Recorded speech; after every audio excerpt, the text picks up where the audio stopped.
Satu, dua, tiga. Assalamualaikum warahmatullahi wabarakatuh. Perkenalkan, kami dari kelompok 8 yang mengambil materi yaitu poligini non sororat. Kami mengambil contoh dari Presiden pertama Republik Indonesia yaitu Soekarno. Sebelumnya, perkenalkan, nama saya Muhammad Ramadan Ardiansyah, absen 25. Saya Najwa Zaira Madina, absen 26. Saya Renata Julia Putri dari absen 30. Saya Fariza Zaka Mauladana dari absen 13. Nah, sebelumnya, apa sih poligini non sororat itu? Poligini non sororat adalah bentuk perkawinan di mana seorang laki-laki memiliki istri lebih dari satu, tetapi istri-istri tersebut tidak memiliki hubungan darah atau bukan kakak adik kandung.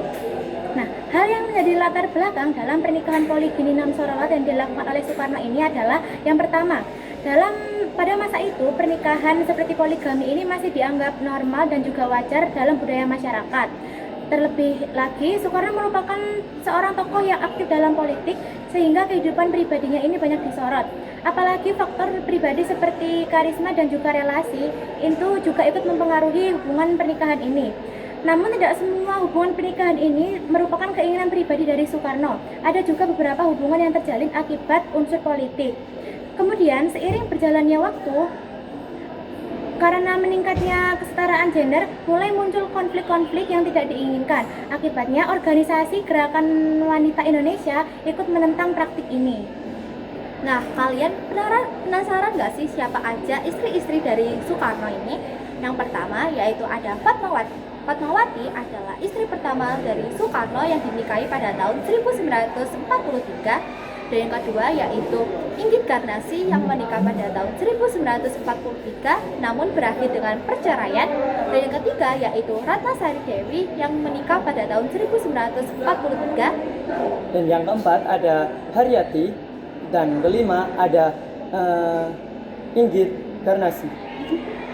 Yurike Sangger, mohon maaf.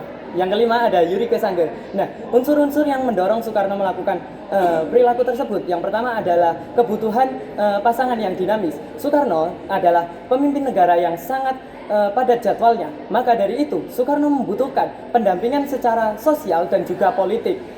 Maka dari itu, Soekarno memilih pasangan yang bisa mensupport biologisnya dan juga mensupport kedudukan sebagai seorang pemimpin negara. Yang kedua adalah landasan hukum dan agama. Menurut opini pribadi Soekarno, Soekarno menganggap bahwa poligami atau poligini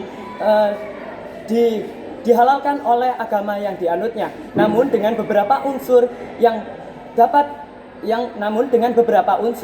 terikat oleh poligami tersebut. Namun perilaku Soekarno tersebut ditentang oleh organisasi-organisasi perempuan yang mendukung tentang hak dan membela hak tentang kewajiban seorang istri dan hak-hak istri. Lalu selanjutnya ada faktor biologis. Bersama dengan Inggit Garnassi, Soekarno menginginkan anak yang bisa meneruskan perjuangannya di masa depan. Tetapi sayangnya Inggit Garnassi tidak bisa memberikan atau memuaskan keinginan dari Soekarno tersebut karena perceraian. Lalu yang kedua ada faktor ketertarikan. Yang pertama yaitu bersama dengan Haryati. Soekarno sangat kagum dengan karakter, keramahan, dan juga cara memperlakukannya tidak seperti presiden, tetapi bisa memperlakukannya seperti pria biasa dan memberikan kehangatan di setiap hubungan mereka.